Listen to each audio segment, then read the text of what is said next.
Listening or watching Real Conversations with Jacob Young.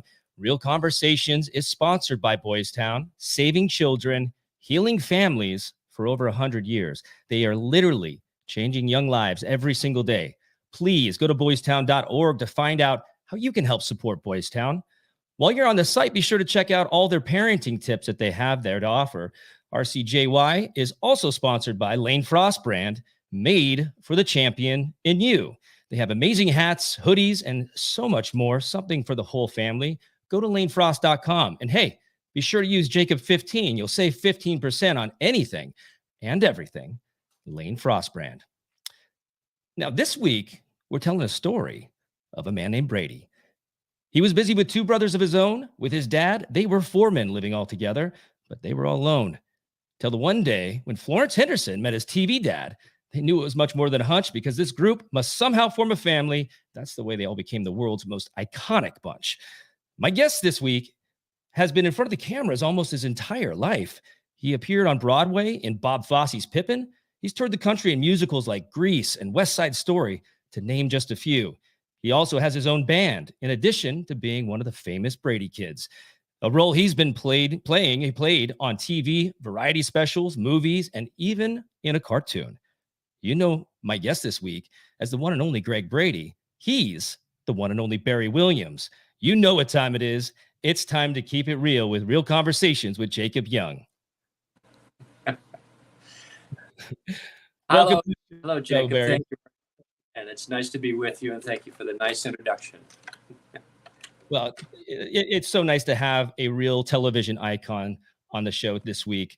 The Brady Bunch, it means so much to so many fans.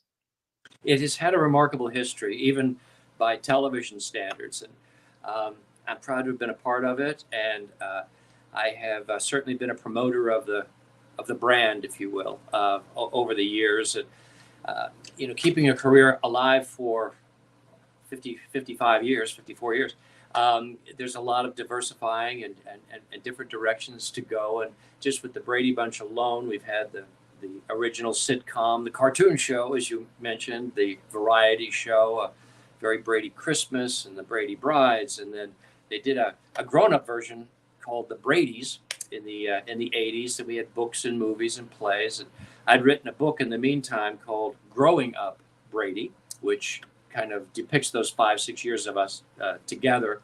And then that I was able to turn into a 2-hour television movie for NBC in 2001. So there's been a lot of Bradiness over the years, and right up until the year before last with the HGTV show, a Very Brady renovation. Oh, wow. A lot of fun to do. I didn't see that one, but I'll have to check that out.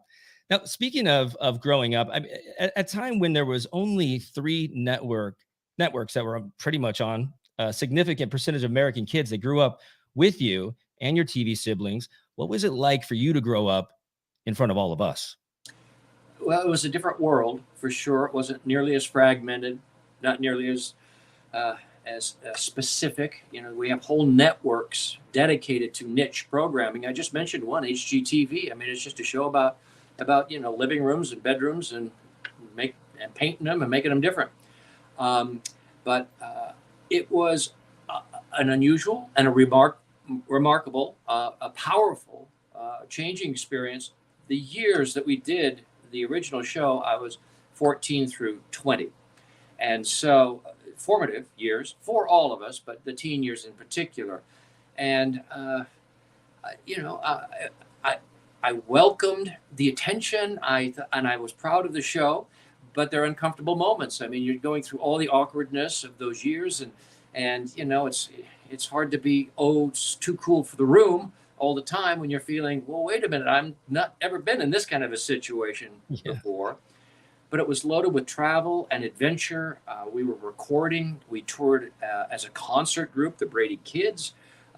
We did promotional events for ABC, as well as working on the coolest lot in all of Hollywood, Paramount Studios, where Yeah. The Odd Couple and Love American Style and Bonanza, Star Trek, Mission Impossible, and Mannix, and um, Happy Days was there. Mork and Mindy. I mean, Wow. just even The Godfather was shooting next door to us for a period. So I mean, it was really an eventful and an exciting part of life. I love it. Yeah. I was gonna say, what an exciting time to be on that lot. Yes, yes. Unreal. And it's true too when we even at the lowest ratings would have put us in the top 30, but even with that we would still, by today's standards, that would be a number one show on the network for the week. There were just that many more people watching the just only three networks. Yeah. Yeah, absolutely. I'm sure you've told this story 1,000 times. I don't know, and maybe my listeners don't. How did you get the role of Greg Brady? I'd been working for about 3 years as an actor. When I started when I was 11, and I worked quite a bit in television, as in guest roles and guest parts. So shows like the FBI. I don't know if you'd remember Roy Thinnis and the Invaders, the Mod Squad, Marcus Welby, MD. It Takes a Thief, Mission Impossible, Yeah. Gomer Pyle, and That Girl, and a lot of shows. What's significant about That Girl and Gomer Pyle is that they were both one on the Paramount Studios lot, and they were both directed by a man named John Rich, who was also instrumental not only as the director for our pilot episode, but for the first 6 regular series episodes that we did. And the casting process was laborious, and there were several callbacks and a lot of indecision on what direction they were going to go. But when they finally figured out that Florence Henderson was going to be Mom and Robert Reed was going to be Dad, they knew at least what the coloring and the kind of the ages of the kids was going to be. And I'd been sort of in the running as a result of being on the lot. The studio knew me, the network. Both of those shows were ABC, I believe, but the network knew me, and the director. So it's kind of a toss up there of having the experience and having the contact and approval, but also being the right age, the right height, the right color hair. Well, the right color hair then. Yeah. Right. And as I say, it's been a while, but so I think that's that all of that combined kind of brought together that the role of Big Brother Greg. And when you guys were shooting the pilot, was it already scheduled for a full year, or were you just shooting the pilot and it was a test? Just shooting the pilot. Television didn't work like that. Then there was a pilot, and then there was a whole other process where another 99% of the shows get thrown out. Everything was a struggle for the first couple of years. I don't know that we ever, well, I think maybe once in 5, we got picked up for a full year. So the pilot was done. It looked like they had a slot and a lineup for ABC. That was a very, very powerful lineup for family programming, starting with Please Don't Eat the Daisies, and then it was Brady Bunch and the Partridge Family.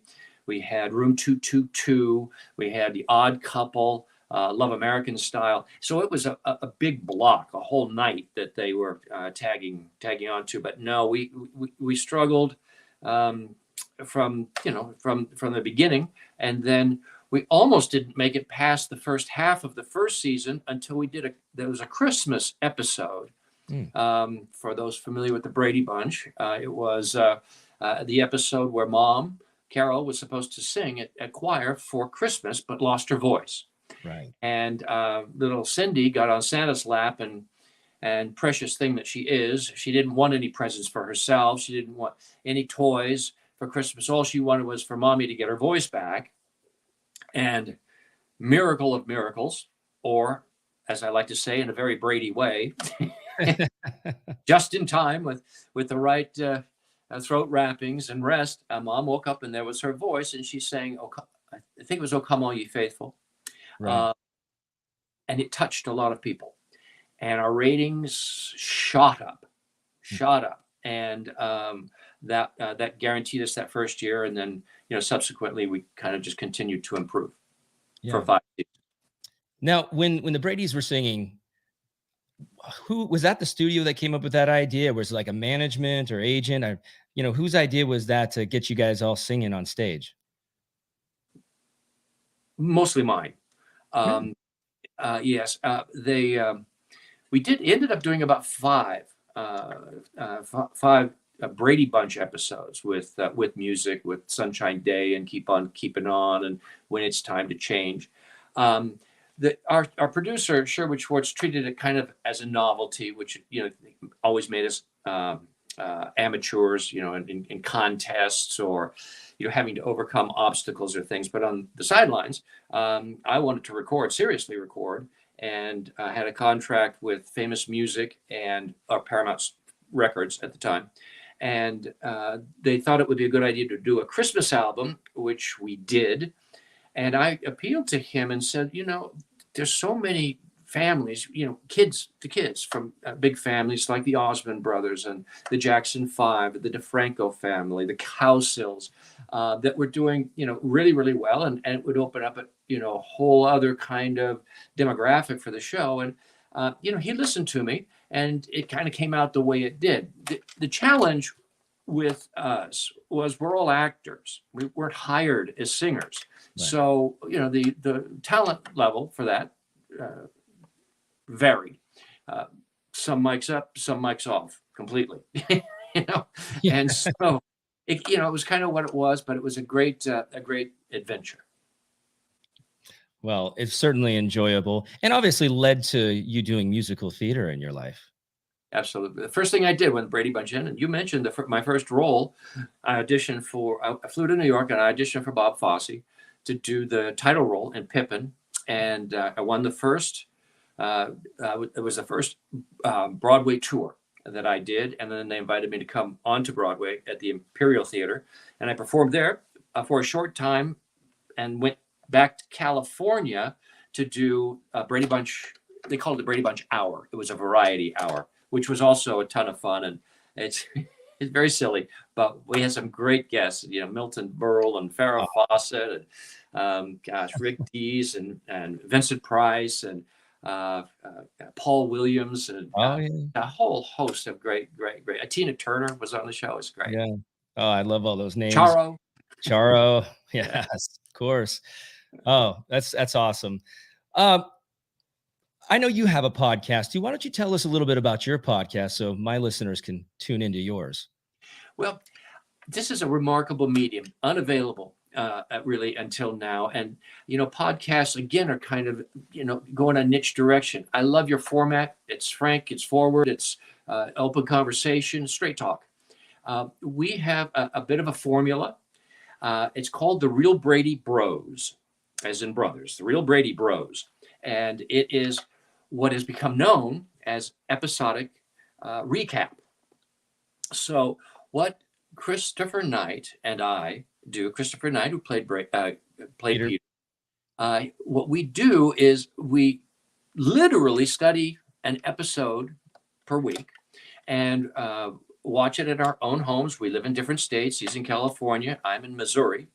And we take notes and exchange those notes. And then through the course of the podcast, we dissect it, but not just plot points, because most people are familiar with the plot, but what was going on at the studio at the time with the guest stars, and how was he perceiving what happened? It was different for me. I'm 4 years older than Christopher. And so it's kind of an insight both to the show, its background, the stars, and perspective, because the way Greg was written probably wouldn't be, as a real skirt chaser, would probably not be written that way today. So we can talk about that. Some of the dialogue that would go on, or we talk about the takeaways of the Brady Bunch. What gave it its warm and fuzzy, its smile? What kind of lit up your heart about it? And of course, Mike Brady was responsible for most of those wonderful lectures that were very fair and, of course, very judicial and balanced, and seemed to help the whole world, operate better. But a lot about communication, getting along, all for one for all, that kind of thing. So we discuss those things. in no particular order. We've done, gosh, we have 117 shows. We've done, I think, about 30. And we pop around from week to week and have a really good time with it. It's, we're talking about, you can find it anywhere that you can find podcasts. So Spotify, we have a Facebook page too, where fans, they write in and ask questions. And so we do it. In addition to the podcast, we answer their questions. Oh, that's great. As a part of the podcast, and all of that's at the at Real Brady Bros Facebook. So, oh, that's fantastic. Well, make sure you guys tune in, check it out. Now, with social media platforms like TikTok, so many kids these days, they're dreaming of becoming famous. And for you, what were the pluses and minuses of being a young star? Well, let's go with the pluses. The pluses were that it made getting work. I could get my foot in the door. I had a lot of experience as a youngster. By the time I was 20, I was pretty much a veteran of television. So that provided a little bit more choice. I think the special treatment thing about, better tables and reservations and things, that might be a little bit overplayed. But it did connect me with a lot of people. I mean, well, literally millions of people.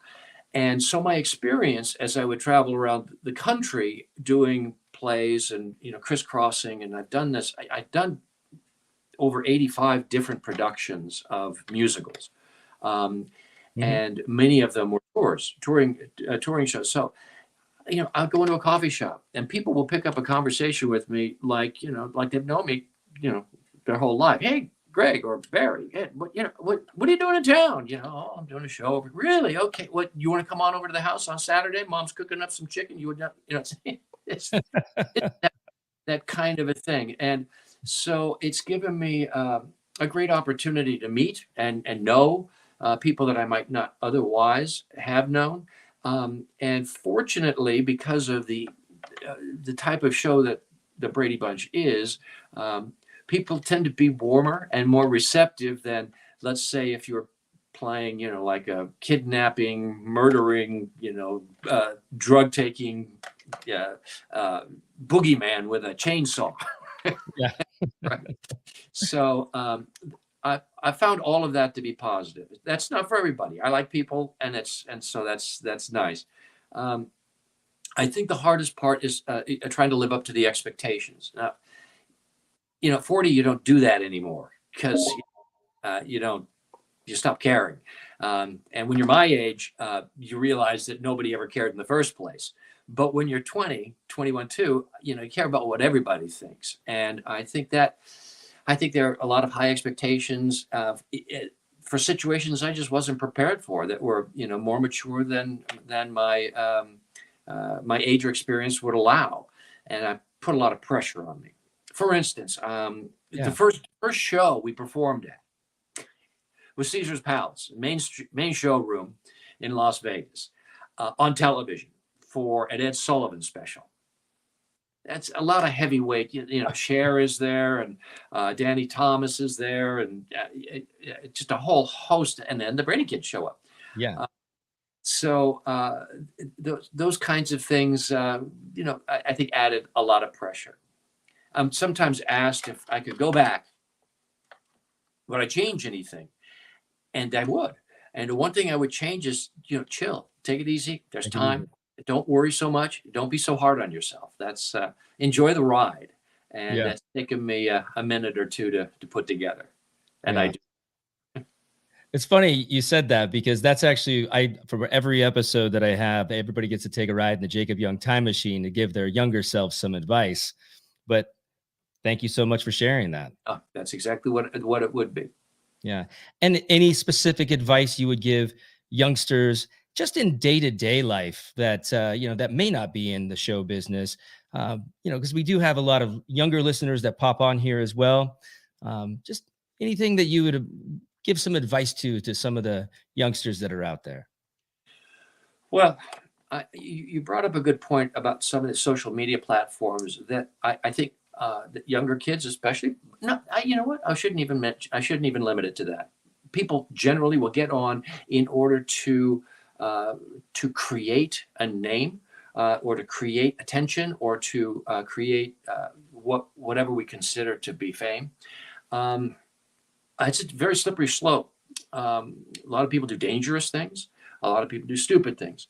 A lot of people do things that aren't really true or in line with who they are in order to gain the attention that they're seeking, which is, often being sought for other reasons, Right. and is not going to be satisfied by getting recognized.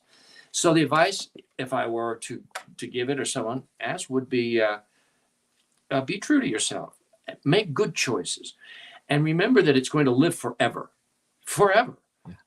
And so if somebody wants to find something on you, they can, because it'll be right there. And so you want to be things that give you pride, and that are in a line, and then let the attention and let the awareness or the recognition come out of those qualities, instead of just manipulation. Great advice. Be the authentic you. Yes. Now, tell our listeners about your musical group. It's Barry Williams and the Traveliers, correct? Yes. Although many people say travelers, so I appreciate Traveliers. We wanted to use that name because we live in Branson, Missouri, and don't work in Branson, Missouri. So we travel. So we're Traveliers. We get in, either pop into the cars, or jump on an airplane, or rent a bus, and or an SUV even. And we do largely classic music, songs that songs that you can sing along with. A lot of there's a big chunk that comes from the 70s, but classic that go back before that. It has a country bent. It's a wide variety of well-recognized kinds of tunes, some originals. It's a trio with my wife, who's been a performer since, the same time I was. She started professionally when she was 7 years old.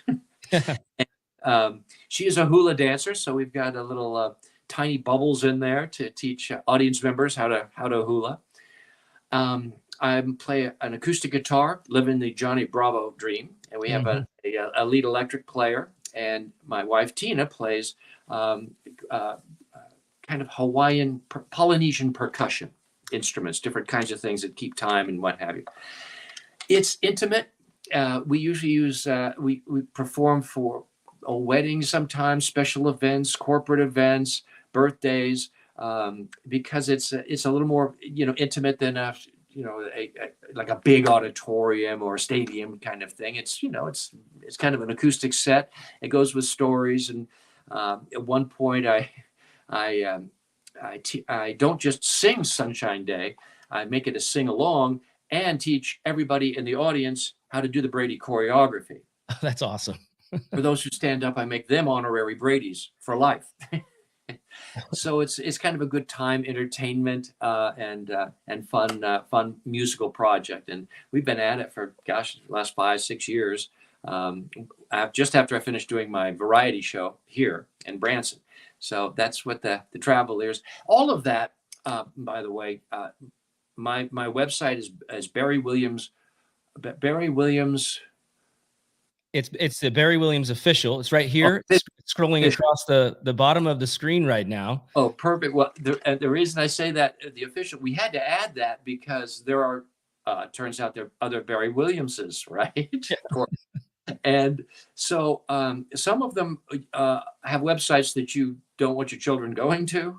A couple down in Atlanta and what have you. Anyway, so Barry Williams Official is my site, and all of the Traveliers, what we're doing, and bits of our trio and music and events, and what we're doing and where I'm going and what the schedule is and coming up. And I've got next year's booked all the way up through April already, which will be That's great. Yeah, I checked out the site. All the information is on there. You can keep up with Barry, everything he's doing, from appearances to shows that he's playing. So go to barrywilliamsofficial.com to stay up with Barry. Now, British TV classic comedy farces continue to be very popular here in the US. Tell us about your up and coming production of the new British farce Condemonium at the New Theater. Okay, New Theater is wonderful. It's the most successful dinner theater in the country. It's because they have great food and great entertainment, and they keep them separate. But it's a wonderful venue in Overland Park, Kansas. I've done 3 shows for them, and they had called and said, they said, Barry, would you come back and do another? And I said, and then what do you want to do? And I said, I want to laugh. I want people to laugh. They called me about 6 weeks later and they said, we think we have the show for you. It's a British farce. It's never been done here in the U.S. and it's been translated for Americans because some of the references are a little too UK. Right. Condomonium, which is a play on words for pandemonium. It takes place in a condominium, and everything goes wrong. All the secrets and the characters and the people and their eccentricities. And I play the owner of the condo, and I'm trying to rent it because I need money because I've been fired, but nobody knows that, and they don't know why. And I've got this big house in Long Island and another one on Fire Island, and so there are all kinds of crisscrossing. And now think of a farce as like the slamming of doors kind of thing. One door closes, the other person comes in, and so all of that is kind of happening in clockwork, and it's very, very. It took me twice as long to read as it should have because I had to stop to laugh as I went. So I'm going out to. I'll live there for the 3 months in Overland Park, and doing the show from mid-February until mid-April. Wonderful. Yeah. And you said it was the biggest touring theater in the country? Most successful dinner theater. Most successful dinner theater. And you've done so much with like summer stock. And for the kids that don't know about this, mostly that lost form of theater, what was the Star System summer stock like in its heyday? It was intense for everybody. But particularly the players, because the actors would, for the chorus and the dancers and for the roles would be hired for an entire summer, and generally it would consist of like 6 to 8 shows, and while you're playing, while the theater's playing one show at night, they're rehearsing the next one during the day.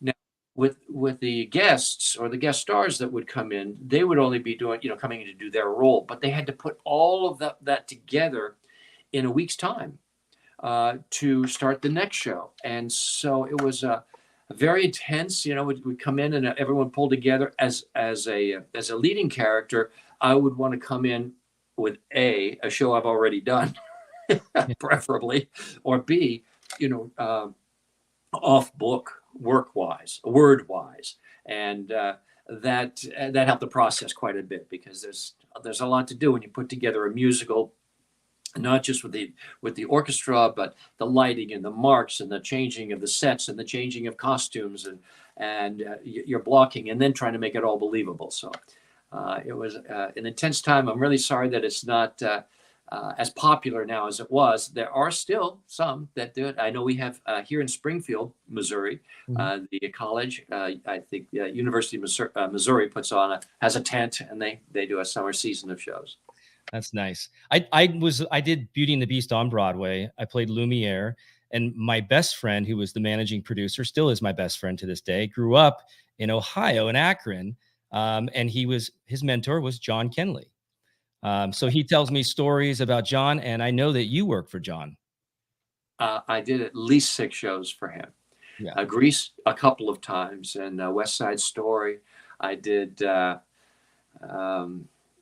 Grease, West Side Story, and it's not coming to me right now. It's been a minute or two, but many shows. And Akron, Dayton, Warren. We're all Warren, Ohio. That's what it was. It wasn't Akron, but I'm in that area.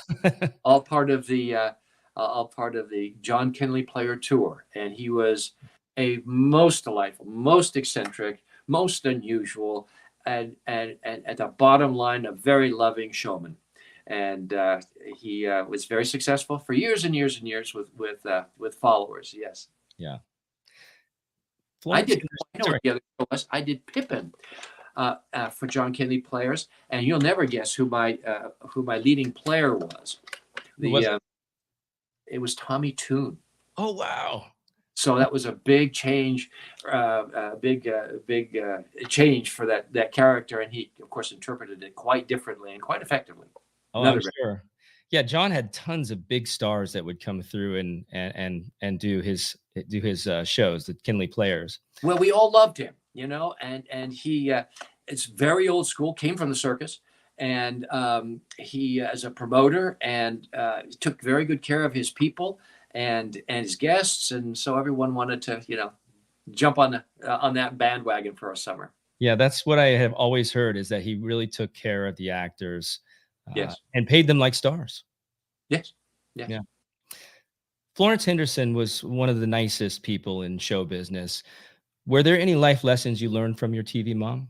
Oh, yes. Yes. Did you ever have the pleasure of meeting her? I have, only one time. Okay. Well, please know that it was a lifelong friendship. I mean, we hit it off immediately. We had a great time on the set together with a sense of humor. She was a mentor for me. She was the one really whom I went to for advice about a career in musical theater and diversifying beyond just film work and television.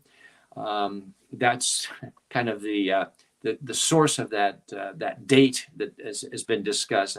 I took her to the Coconut Grove in Los Angeles to see a singer and talk about music, and I called it a date. She kind of called it an event. But she was very kind to me. But perhaps the most important thing that I learned from Florence was how to behave and how to handle yourself graciously in public. She was not someone who took her success for granted. She was very conscious of who helped get her there and who kept her there, meaning her fans. She had a very, very good work ethic, and she was very gracious with people, even when they were interrupting her. If she was talking to somebody, or she was even out to dinner, she would take time with them. And I asked her about that and watched her quite a bit like that, because there are many that are not comfortable around people, and they would, I've seen fans get shut down just horribly, and she showed me how to have an understanding of where they're coming from, and they want to be in your space for a minute, and with a show like ours, it's a couple of minutes, it's like putting your arms around, and getting a little bear hug. It's like, oh, you're the Brady Bunch, kind of the heart light goes on kind of deal. So that was very important for me, because I didn't know how to be in public, and if people would recognize me. I didn't know at first if they were making fun of me, or they were, or they're being, going to be negative, or just intrusive or rude or what. And watching her gave me an opportunity to create real connections and experiences. Yeah, sounds like she was a great asset in your life and your career Awesome. as a TV star, and Yeah. In all mediums across the board. That's wonderful. I know I've been son to many mothers in TV. I mean, I did 25 years in daytime television, multiple different shows, and it's true. Starting so young, you really look up to the people that are playing, maybe your parents or anybody that's older than you that can give you that sound advice. Obviously, trying to avoid those pitfalls. We may have something in common. One of those shows was General Hospital, right? Yeah, I was on General Hospital for a short time. And I did one before Brady Bunch. I did General Hospital. Played a young boy with a rheumatic heart, and then later again in the 80s, I went back and I did a short stint for probably 10 or 11 episodes, where I played a dance instructor, and I was teaching the the women of Port Charles how to dance and prepping them for Broadway, and then putting them later on a bus to nowhere and taking their money, kind of like the Music Man, taking their money and splitting. Yeah. Oh, that's great. Yeah. Yeah, I played Luke and Laura's son on there Oh, for several years, and then was going to be a movie star, and I was going to make that transition, and did some things, did some big 20th Century Fox film, or Fox Searchlight film, and of course ended up going back to daytime, and I went to New York, and it was great for me because that's when I got to do Broadway, and I was on All My Children simultaneously. So it's always been great. I always called it the blue collared world for actors because you're working so hard, and towards the end there, it was, they're still doing it so they do about 8 shows up to 10 in 4 days now. I've heard that described, and I mean this in the most positive and loving way possible, but I've heard actors describe that schedule as being in kind of like the velvet coffin. Yes. Because for an actor to have steady work and well-paying work and on a national stage is great, but that workload is very, very difficult to sustain. Yeah, and I did it for 25 years. I pretty much only one little period where I was only about 5 or 6 months that I wasn't working. So I just continuously did it. I've always heard the term golden handcuffs, and I felt like that. I was artistically stuck, but financially was doing well. And I eventually had to really figure out what I really wanted. And I decided that it was time for me to jump ship. And that's been 5 years ago. And I've gone into producing. I've got several films that are out there in the film festival circuit right now. I'm in development with a major motion picture right now, which I'll be producing as well. So it really was my artist side of me was dying inside on just that repetitiveness of being on that medium. Right.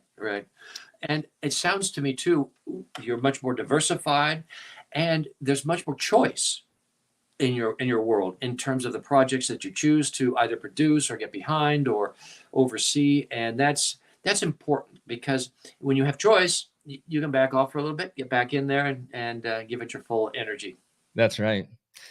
TV audiences felt like the Bradys were a real family. Sons and fathers can sometimes have challenges with each other. What was it like working with Robert Reed, who had to live a very private life at that time that he was a popular TV star? Well, that was very isolated from what the Brady family, what's going on in the Brady family. Our time together was, largely on the set. We did go on a big trip to London together that he coordinated and paid for most of. Stratford-on-Avon to see a Shakespearean play, and in the classic Mousetrap in London, and we sailed on the QE2 over to Southampton to get there. So big experiences with all 6 Brady kids, his parents, and our school teacher. So Robert was a very dedicated and well-trained, a classic actor. And I was taking acting very, very seriously. And so we would, it sounds almost silly to say because of the nature of the comedy in the Brady Bunch, but, the goal is to always make these things, no matter what, as real and with as much layering and content as you can. So he had acting games that we would sometimes play. You could say, put a different meaning attached to the scene that we were going to do. So instead of making it about, about Marcia running for student body president, why don't we pretend that really it's just Greg wanting to be the president of the United States, and change the stakes and the intention of what the scene was. I found that all very fascinating, and how to really add depth to what it was. Speed dialogue would say the lines as fast as we could, so that we could just shake them off and not have to think about them. Sometimes we might all just change roles if there are 3 or 4 people, and I'd take Peter's lines, and Mike could take Bobby's lines, and Bobby would take Mike's lines, and that kind of thing. And So that was all a very kind of expansive, kind of creative environment to be in, and it was great. It was great. That's awesome. That's Yeah. awesome. My sponsor, Boys Town, they have a motto, and the motto is "He ain't heavy, he's my brother," meaning in our lives, at some point, we've all had somebody who's carried us. Who's carried you, Barry? Well, you've hit two of them. Robert Reed and Florence were very, very a significant part of my professional and in some ways personal life as well. But I come from a family that was very nuclear, and I had two older brothers growing up, very stable family background. I wouldn't say Brady Bunch, but my parents really encouraged us to be who we wanted to be. I had to fight with them a bit for them to allow me to pursue the arts. But they finally got that I was serious about it, and they were concerned. They were concerned. First, it takes a lot of mom's time, carting you around to interviews and getting photos and agency meetings and then being at the set and all of that stuff. But they were able to work it out. Mom usually came with me, and so without that kind of support and without that background, I think they, among everyone, were the foundation for carrying me, and especially through the times when I was really, developing, and in circumstances that were ahead of my maturity level. Yeah. Thank you for sharing that. And I want to say, Barry, thank you so much for joining me today. It was really an honor to get to speak to someone was a role model when I was growing up and who still is such a great and talented guy. Everybody knows you can follow Barry, of course, on Instagram. It's right here. It's at the Barry Williams. And again, of course, check out everything at barrywilliamsofficial.com to keep up with him. Thank you so much, Barry. We had such a great time at that golf event. If you want to have a great time, check out Real Brady Bros. That's taken off a bit as a podcast, and I enjoy listening back to it when I'm kind of checking it first. Well, I'm definitely going to be listening, and I hope everybody out there will be listening to it as well. Hang tight for me 1 second, Barry. Sure. That's about all the time that we have for this week with Real Conversations, sponsored by Boys Town and the Boys Town National Hotline. So if you're in crisis, you need someone to simply talk to, please call the Boys Town toll-free national hotline at 800-448-3000. If you don't feel like talking, text voice to 20121. Someone will get back to you immediately. Thanks for joining me on Real Conversations. I'm Jacob Young. Till next time, love yourself and love each other.